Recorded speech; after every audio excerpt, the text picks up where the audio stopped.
don't know Michael Rubin. But a lot of times, the nerdy whites, they want to partner up with the kids at the cool table. Snoop told a story one time where he said the dudes from Uber was with Suge, and they begged Suge to come introduce them to Snoop. These dudes be going to Seed Capital. I just want to be around Kevin Durant. I want to be around Nas. I want to be around all of these cool people that I grew up on. I was the nerdy dude. Now I got enough money to mesh with them. Everyone knows that money rules the world, and the rap game is no exception to that rule. But the puppet master behind many iconic artists is a truly sinister and creepy man. Michael Rubin is an industry tycoon, and his name really started circulating along with this embarrassing clip of gangster rapper Meek Mill, as some of you may recall, where bro was literally bunny hopping like an absolute psychopath on camera. Why are you doing bunny hops, Meek? Because you got your ass beat in tennis. You got your ass beat. Keep going. Count out loud. Count out loud. And it's slowly coming to light that he is your favorite rapper's favorite billionaire, orchestrating a large network of young black talents across hip-hop and even sports. Even the likes of 50 Cent have been seen clowning rappers close to Michael Rubin. From the outside looking in, it seems like a pretty good idea to associate yourself with a billionaire, as there are countless benefits being tied to such wealth. But the quote-unquote benefits that Michael Rubin comes with tend to be questionable at best. Don't be making fun of me when I'm drunk. You're gonna get another drunken hug tonight. I don't care what anyone says. You're getting a drunken hug. You too.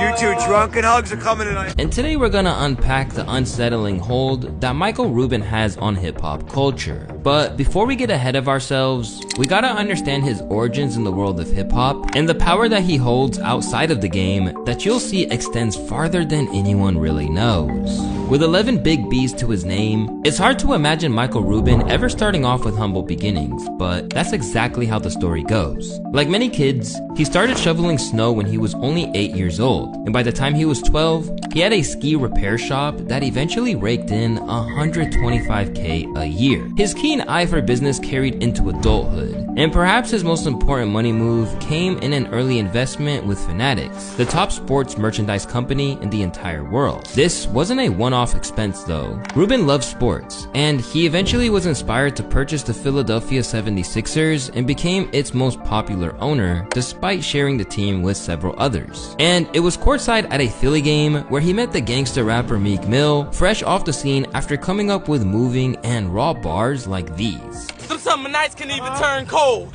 In the streets of Philly where niggas don't even get to turn old. My heart pumping to it turn gold. The two men were from completely different worlds, but they would end up having far more in common than one would expect. And they would begin to bond over sports, business, and more. As conversation continued, no one would expect the can of worms that was about to burst open from this single interaction.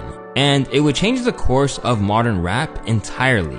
So my daughter was just talking to Nikki, and Meek's like, you know, in his way, he's like, who are you? I'm like, you know, the Sixers guy. No.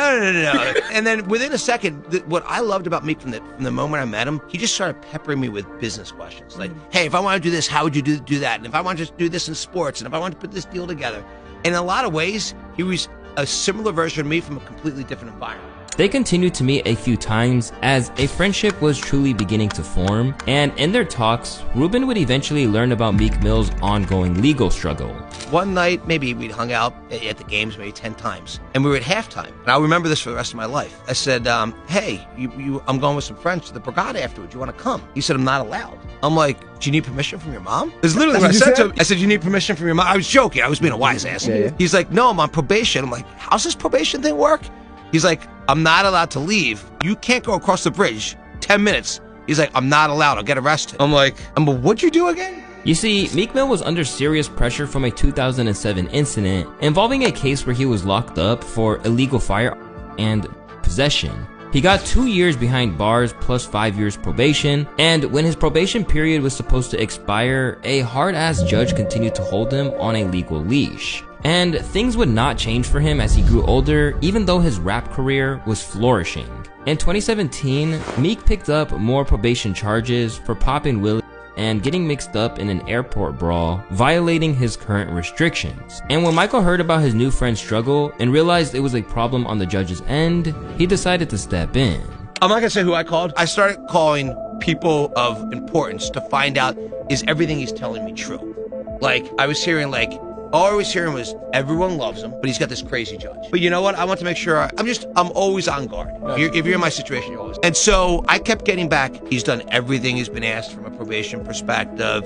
You know, he's well liked. He's a good guy. Yeah, he's a little bit on rap time sometimes, but this is a good guy. You know, he's doing lots of charitable things. I wrote this letter, which I never thought it would become public. It became very public. I wrote this letter and basically talked about my relationship with him. I basically said, like, look, this has become one of my closest friends. Like, you know, he knows my daughter well. He knows my mom. You know, he knows, you know, all of my, you know, partners in the Sixers. Despite Ruben's letter and his appearance in court during the hearing, the judge still sentenced Meek to 2 to 4 years in prison. This was a shocking verdict considering everyone involved had strongly recommended against prison time, including the parole officer.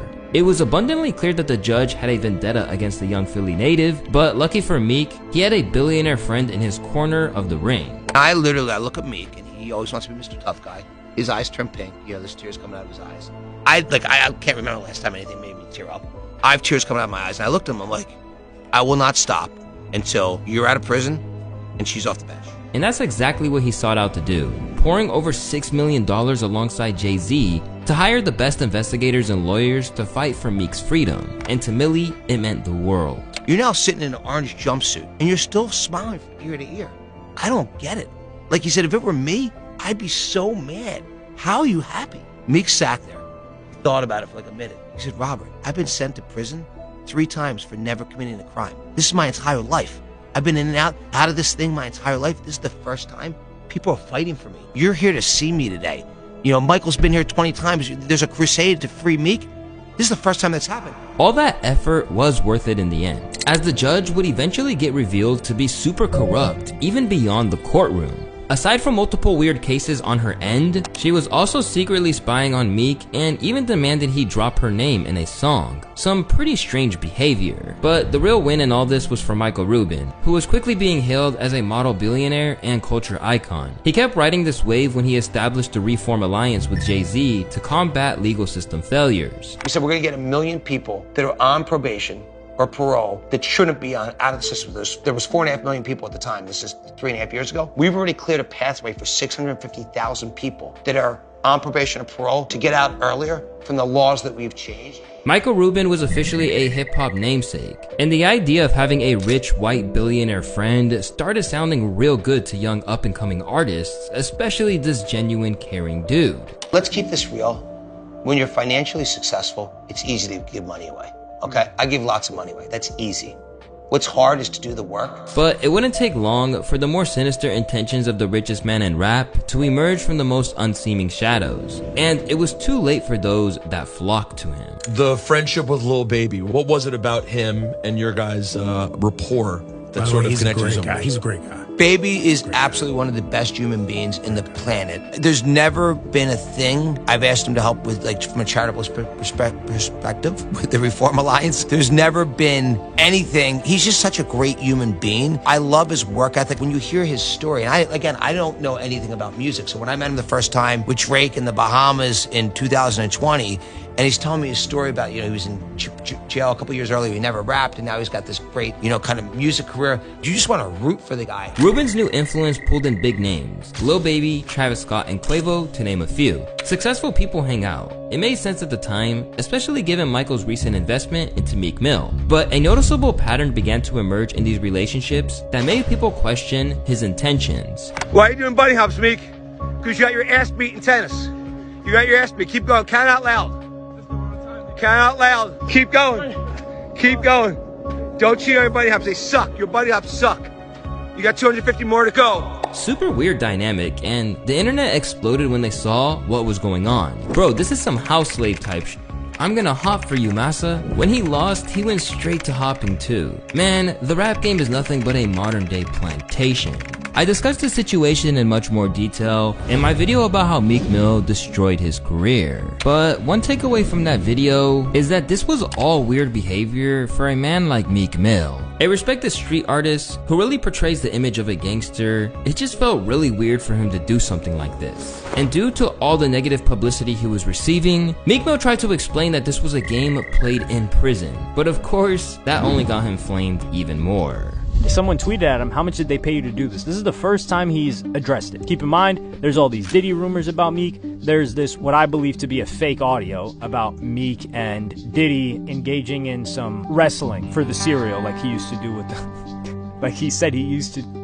People have this assumption that Meek is doing zestivities with Diddy or potentially gay. I don't believe that. So he says, this is a game I started from prison. We used to make killers do bunny hops when they lost because it was too hostile for money. A YouTube channel, the link. This be us. I'm gonna get Ruben to bunny hop for me, okay? LOL. I'm gonna teach him D-Thang hop. I don't even know what half of this means. The fact that he said we used to do this in prison and we used to make killers do bunny hops, this is one of those things where if Meek was right next to me and showed me the phone, anybody really, I'm looking at him like, dog, that is not what you want to send out. You used to make killers do bunny hops. What are you talking about? And then I'm gonna get Ruben to bunny hop. And this is the thing, him getting Michael Rubin to bunny hop for him has no effect on Michael Rubin. Most people don't even know Michael Rubin is the owner of the company that he owns. The clip of him doing bunny hops got so much attention that it resurfaced amid the Diddy allegations a while back as well. To make matters worse, this wasn't an isolated incident, as Lil Baby was another rapper who was a victim of one of Rubin's house bets that caught people's attention, and not for a good reason. What's the bet? If I go to sleep from 5 to 4, you get 6 braids. 6 braids coming off your head. 6 braids off the back of your head if you fall asleep from 5 p.m. until 4 a.m. My entire head. Bet. Bets between friends aren't unheard of, but the eerie part of all of this is that we never even seen Rubin lose. It leads us to ask questions like, is Lil Baby really gonna get into Rubin's bed and shave his hair? And if Meek lost that bet to anyone else, is he really letting his homies post the video online? The answer is obvious, and the truth becomes crystal clear when we see Kanye, one of the most high self-esteemed humans to ever walk Earth at this point, get talked down and demeaned on a post. So this is what really happens with Peter, Evie, Kanye. What we do on our way to a Vogue event, ribs and french fries. So what does Rubin have to say about all this? Well, he will tell you that these are all mutually beneficial relationships, and the business mogul knows he can get to these successful artists for tips and ideas as well. You were asking about Baby before, like, you know, does he come to me for advice?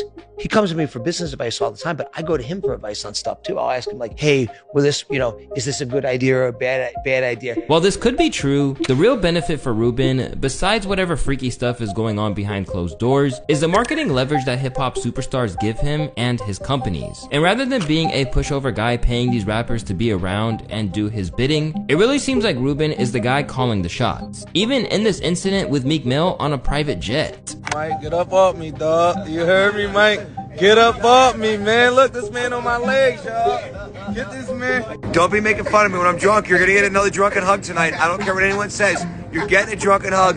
You too.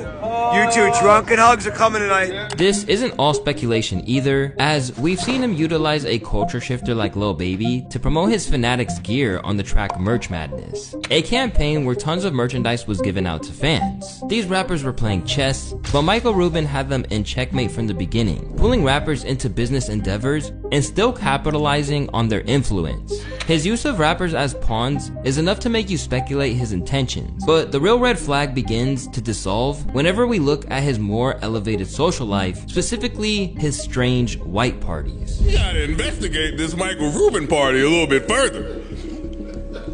Y'all don't think it's a little strange? What? What? Help me out. The consistency of the A-list celebrities that go there. The hugging. What other party in the universe do you see that many of that level A-list people at the same spot at the same time? This annual Michael Rubin white party isn't what it sounds like, but might just be as strange and worth investigating, and most of all, disturbing in its nature. This high-profile gala is littered with every A-list person on the planet. Even people far outside of Rubin's circle will show out for what is possibly the biggest elite social event every single year. We're talking Tom Brady to Jay-Z, Kevin Hart to Kim Kardashian, even Drake was recently seen there, looking like bro was absolutely done with everything happening to him lately. Basically, anyone considered an elite society is invited and most certainly attends these packed parties. Of course, the first assumptions from outsiders were Illuminati comparisons, and some even pointed to Rubin himself as the leader. There's even an eerie resemblance to this crowd and Jared Leto's cult. To To even be considered for an invite, you have to be at the top of the famous profiles. So it makes sense that anyone would want to show out. But what's strange is the presence of guys like Baby, Quavo, and Meek, who are all far below the status of these other guests. Their attendance seems a little bit out of place, and questions got raised, especially when they found themselves in more questionable scenarios at the hands of Michael Rubin. Now, what in the is this?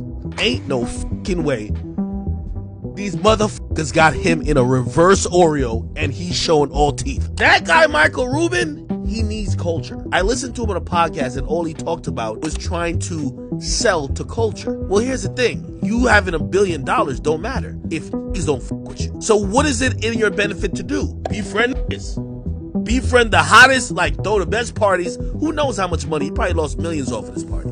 With the Diddy Party activities coming to light, it's no surprise that people are beginning to question what goes on at the Michael Rubin estate. With culture floating around Puff Circle just 20 years ago, the same strange occurrences seem to be unfolding around a 51-year-old billionaire, especially given his relationships with the top of hip-hop. And now we're left to wonder why what lies ahead seems both familiar and uncertain. Yo, what the That says Rubin on his underwear, yo.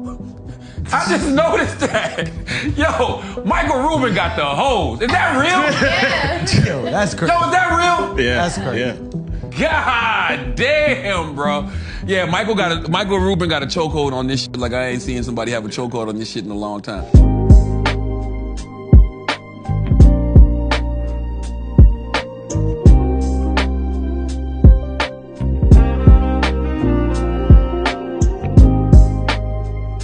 What do you think about memes?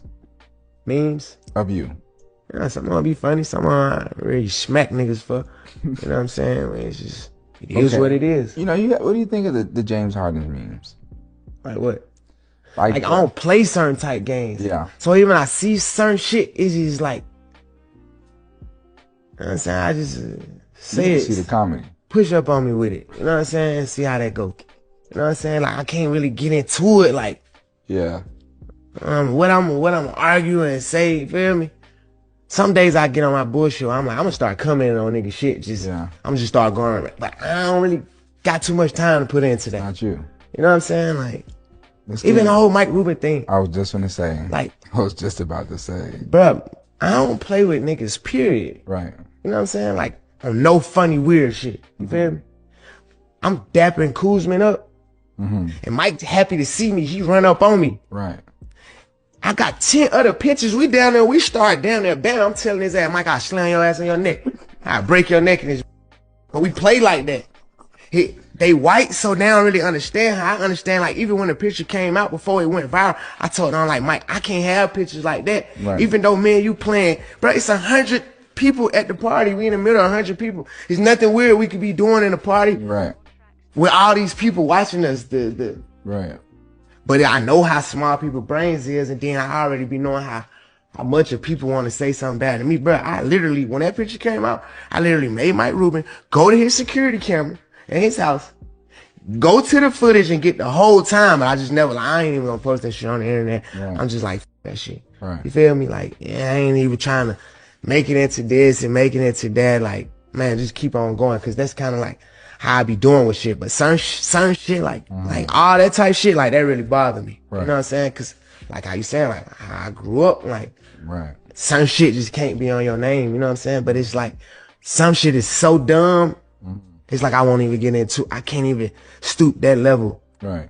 To be on. I mean, also, I think a lot of people don't know you and Michael Rubin's relationship. Like, people know y'all have a relationship. Yeah, they won't never know that. You know what I'm saying? Like, people would think like. I mean, you care to talk about it for a second. Like y'all baby, are very close. Like, baby, you run with Mike, because whether they'll think like, oh, baby, Mike Rubin a billionaire, and like, babe, I don't give a what nobody got. You know what I'm saying? Whether he had a billionaire, whether he was a millionaire, whether I had more than him. But he has been a great influence, a super great influence, and that's the part that people wouldn't see, and that's the part, like, that's the part people want to see, and that's the part, like, I probably wouldn't even be able to bring people up on that speed. And what I mean by that is, like, just like you, for instance, like, man, we got a great relationship.